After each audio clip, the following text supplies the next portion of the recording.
मी 5ची सकाळीच बोलले, जेव्हा मला ही माहिती आली तेव्हा मी पहिला फोन आधी पार्थला केला की बाबा रे काय ही बातमी, मला समजून तरी सांग. त्याचं म्हणणं आत्या मी काही चूक केलेली नाहीये आणि माझ्या वकिलांशी माझं बोलणं झालं. तर जर वकिलांनी बोलणं झालंय तर ते वकील कदाचित सगळे कागदपत्र घेऊन तुम्हाला क्लॅरिफिकेशन देतील. आत्या मला वांग्याची शेती शिकवा ना, मला तरी शिकवा, नाही तर त्या मास्तरला तरी शिकवा, तुम्हाला चांगली येते ना.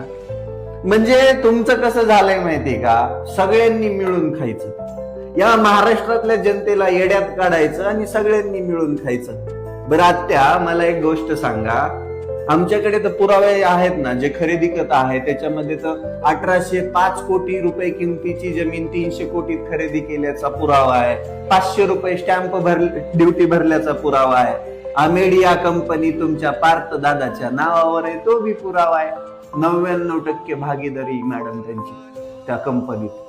मग तुम्ही तरी म्हणतात पार्थ पवार काय दोषी नाहीये. आत्या मी दोषीच नाहीये. बरं मला सांगा ताई, मला सांगा आत्या, तुमच्या शेतामध्ये 300 कोटींची वांगी पिकतात, तेच पैसे इकडे जमीन घ्यायला लावलेत का हो तुम्ही? आम्हा सामान्य शेतकऱ्याला तरी सांगा की राव. बरं तुम्ही असं कसं करता बरं? कुटुंब वेगळं असतं, राजकारण वेगळं असतं, मग तो राजकीय फायदा घेण्यासाठी जमिनी घेतल्या तरी बी कुटुंब वेगळंच का तुम्ही भांडुळासारखी भूमिका घेता राव? पण मानलं गड्या आत्या तुम्हाला.